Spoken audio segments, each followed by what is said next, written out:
જય માતાજી। આપ સર્વોને હેતપૂર્વક જય માતાજી। જય શ્રી કૃષ્ણ। જય શ્રી સ્વામિનારાયણ। નવરાત્રિના પાંચમા દિવસે નવદુર્ગાના પંચમ સ્વરૂપ દેવી સ્કંદ માતાનું પૂજન કરવામાં આવે છે। માતા બુધ ગ્રહ પર પોતાનું આધિપત્ય રાખે છે। સ્કંદ માતાનું સ્વરૂપ એ મહિલા કે પુરુષનું છે, જે માતા પિતા બનીને પોતાના બાળકોનું લાલન પોષણ કરે છે। તેમનું પૂજન કરવાથી ભગવાન કાર્તિકેયના પૂજનનો પણ લાભ પ્રાપ્ત થાય છે। દુર્ગાજીના પાંચમા સ્વરૂપને સ્કંદમાતાના નામથી ઓળખવામાં આવે છે। તેમની ઉપાસના નવરાત્રિ પૂજાના પાંચમા દિવસે કરવામાં આવે છે। આ દિવસે સાધકનું મન વિશુદ્ધ ચક્રમાં સ્થિત થાય છે।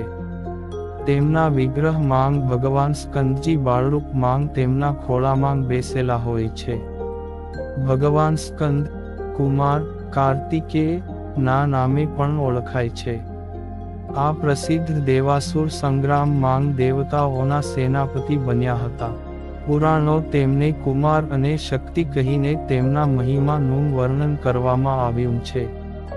આ જ ભગવાન સ્કંદની માતા હોવાને કારણે માંગ દુર્ગાજી આ સ્વરૂપને સ્કંદમાતાના નામથી ઓળખવામાં આવે છે। સ્કંદમાતાના 4 હાથ હોય છે। તેમના જમણા હાથમાં નીચેનો હાથ જે ઉપરની તરફ ઉઠેલો છે, તેમાં કમળનું ફૂલ છે। ડાબા તરફના ઉપરનો હાથ આશીર્વાદ મુદ્રા માંગ અને નીચેનો હાથ જે ઉપરની બાજુ ઉઠેલો છે, તેમાં પણ કમળનું ફૂલ છે। તેમનો રંગ સંપૂર્ણ ગોરો છે। આ કમળના આસન પર વિરાજેલા રહે છે, તે જ કારણે તેમને પદ્માસના દેવી પણ કહે છે। તેમનું વાહન સિંહ પણ છે। નવરાત્રિ પૂજનના પાંચમા દિવસનું શાસ્ત્રોમાં ખૂબ મહત્વ બતાવવામાં આવ્યું છે।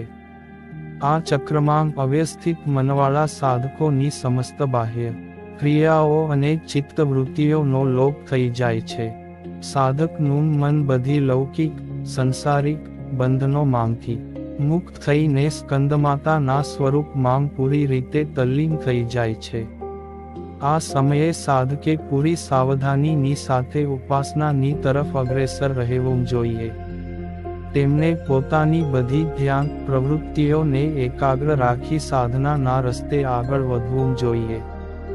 માં સ્કંદમાતાની ઉપાસનાથી ભક્તની બધી ઈચ્છાઓ પૂરી થાય છે। આ મૃત્યુલોકમાં જ તેને પરમ શાંતિ અને સુખનો અનુભવ થવા માંડે છે। તેને માટે મોક્ષનો દરવાજો ખુલી જાય છે। સ્કંદમાતાની ઉપાસનાથી બાળ સ્વરૂપ સ્કંદ ભગવાનની ઉપાસના પણ આપમેળે થઈ જાય છે। આ વિશેષતા ફક્ત આમને જ મળી છે। આ માતાનું પૂજન અર્ચન કરવાથી બધા મનોરથ સિદ્ધ થાય છે અને પરિવારમાં સુખ શાંતિની સ્થાપના થાય છે। પુત્ર સંતાનની ઈચ્છા રખનારને તે પણ પૂરી થાય છે।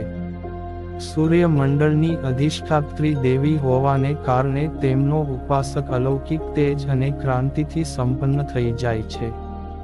એક અલૌકિક પ્રભામંડળ અદૃશ્ય રીતે હંમેશા તેની આસપાસ ફરતું રહે છે। આપણે એકાગ્રભાવથી મનને પવિત્ર રાખીને માનની શરણમાં જવું જોઈએ। આ ભવસાગરના દુઃખોથી મુક્તિ મેળવી મોક્ષનો માર્ગ સરળ બનાવવા આનાથી ઉત્તમ ઉપાય બીજો કોઈ નથી। જય માતાજી।